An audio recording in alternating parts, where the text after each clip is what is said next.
Welcome to my channel, where my first project will be covering Lars von Trier's entire filmography. Let's just get started.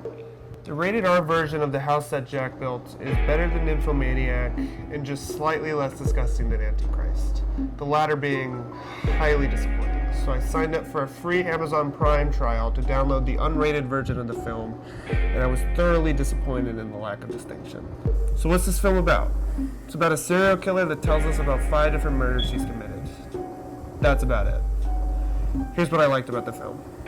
The way he shoots his films and adds in real-life footage and a voiceover to boot really makes the film feel like a documentary, which I think fits the tone of the film quite well.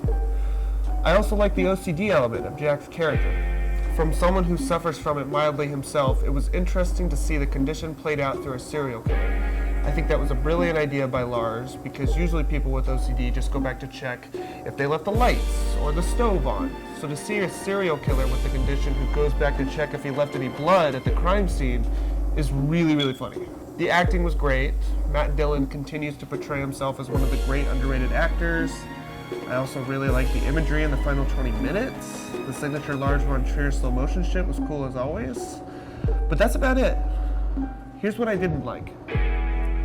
The artsy-fartsy monologues about art, architecture, wine grapes, and Nazis were boring as fuck.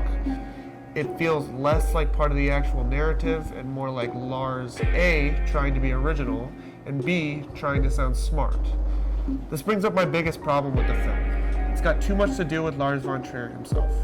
It feels like Lars cares less about making an enjoyable movie and more about jerking off to his greatest cinematic fantasies. He's like a cinematic sadist. He likes watching people suffer on screen, and I hope that's as far as the sadism goes in his life.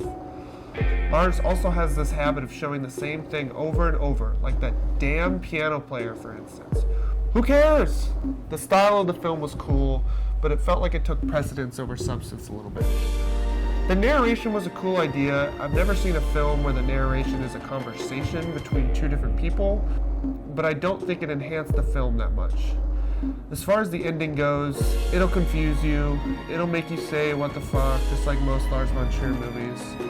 And while I do usually love those endings, Antichrist being one of my favorites, I simply didn't care enough to investigate into what it meant. I have zero intention of watching an explained video on YouTube, and I have even less intention of seeing this film again anytime soon.